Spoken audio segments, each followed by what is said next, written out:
सभी को मेरा प्रणाम।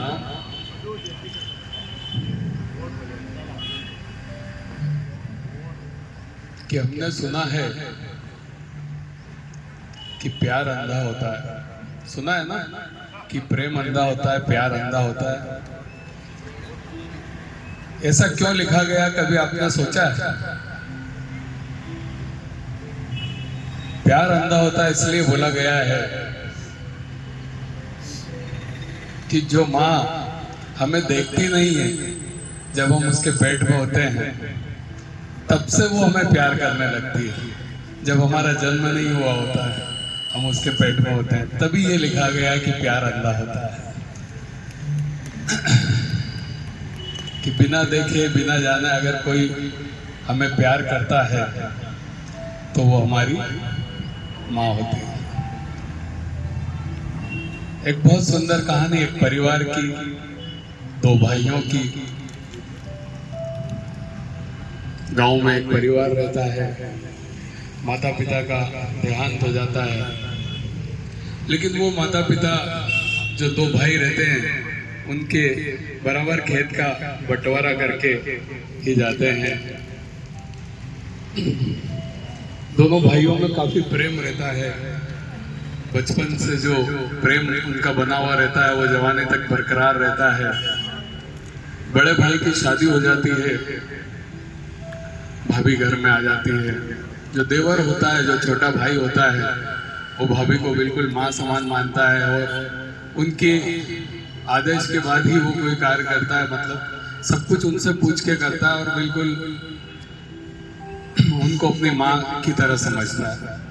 इसी तरह दोनों भाइयों के बीच में भी काफी अच्छा प्यार चल रहा होता है, सब कुछ बहुत अच्छा चल रहा होता है। दोनों अपनी अपनी खेती बाड़ी कर रहे होते हैं। उस साल बारिश भी बहुत अच्छी हुई और फसल भी बहुत अच्छी हुई है। खेत में दोनों भाई काम कर रहे होते हैं। बड़ा भाई को खाना खाने जाना होता है तो छोटा भाई खेत की रखवाली करता है, और छोटा भाई खाना खाने जाता है तब बड़ा भाई खेत पे रहता है। बात उस समय की थी, फसल निकल चुकी थी, धान निकल चुका था, खेत में धान पड़ा हुआ था। बड़े भाई ने कहा, छोटे तू यहीं रुकना, मैं खाना खा के आता हूँ। बड़ा भाई खाना खाने घर चला जाता है। छोटे भाई के मन में विचार आता है कि बड़े भैया की शादी हो गई है, इनकी गृहस्थी जम गई है, इनको पैसों की ज्यादा जरूरत होती होगी। मैं मेरे हिस्से के धान में से, मैं इतने धान का, इतने पैसे का क्या करूंगा, तो मैं मेरे हिस्से के धान में से 10 बोरी धान भैया को मालूम भी नहीं पड़े और मैं इनके ढेर में मिला देता हूँ। वो फटाफट भैया ना आ जाए उसके पहले अपना 10 बोरी अपने बड़े भाई के इसमें मिला देता है। ठीक है साहब, बड़े भाई यहाँ खाना खा के आ जाते हैं। फिर बोलते, छोटे अब तू चला जा, तू खाना खा के आ। जब छोटा भाई खाना खाने जाता है तो बड़े भाई के दिमाग में आता है कि यार छोटे की तो अभी शादी भी नहीं हुई, इसको तो अभी आगे पैसे की बहुत जरूरत है। तो वो कहता है, यार मैं इतने अनाज का क्या करूंगा, इतने पैसों का क्या करूंगा। वो 10 बोरी अनाज अपने ढेर से, कि छोटा नहीं आ जाए उसके पहले मैं इधर डाल देता हूँ। ठीक है साहब, वो एक कर देता है। छोटा भाई वापस आता है, दोनों आपस में कुछ नहीं बोलते और ठीक है अपने काम में लगे रहते हैं। इस तरह 10 बोरी अनाज, और जब धान बिकता है तो दोनों का धान बराबर बराबर रहता है। कहानी बहुत छोटी सी है लेकिन बहुत बड़ी शिक्षा देती है। धान तो दोनों का बराबर हो गया, लेकिन दोनों के मन में जो प्यार बढ़ा है वो आप और हम सोच भी नहीं सकते। कि जब मन में प्यार बढ़ता है तो वो बहुत बहुत ऊंचा होता है।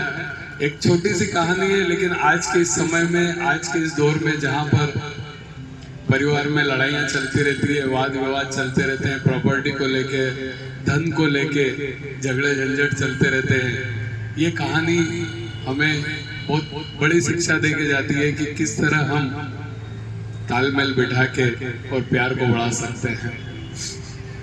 वो कहते हैं ना, हम इस दुनिया को जो देते हैं, जो भी देंगे, ये दुनिया हमें बेहिसाब वापस लौटाती है। अगर हम धन देंगे तो हमें बहुत सारा धन मिलेगा, हम अनाज देंगे तो बहुत सारा अनाज मिलेगा, है ना। हम किसी को गाली देंगे तो बहुत सारी गालियां मिलेगी, हम किसी का अपमान करेंगे तो हमारा भी अपमान होगा। मतलब हम जो कुछ भी इस दुनिया को देंगे वो हमें वापस लौट कर बेहिसाब मिलने वाला है। अब आपकी इच्छा है कि आप दुनिया को क्या देना चाहते हैं। तो उसी तरह अगर हम बात करें कि महिलाओं में, तो महिलाओं को भी अपन जो भी देते हैं ना, ये हमें बहुत ज्यादा करके लौटाती है। महिलाओं को भी अगर अपन कुछ देते हैं तो ये हमें ज्यादा करके लौटाती है। जैसे हम इनको मकान देते हैं तो ये घर बना देती है, हम इनको अनाज देते हैं तो ये भोजन बना देती है, हम इनको मुस्कुराहट देते हैं तो ये हमें दिल दे देती है। ठीक है, लेकिन अगर आपने गलती से भी इनको छोटी सी तकलीफ दी तो ये आपको हार्ट अटैक दे देगी क्योंकि ये तो हर चीज को बढ़ा के देती है ना। तो ध्यान रखिएगा, छोटी सी भी तकलीफ देंगे तो हार्ट अटैक के लिए तैयार रहिएगा। तो ये छोटी सी कहानी थी जो हमें बड़ा जीवन में सिखाती है।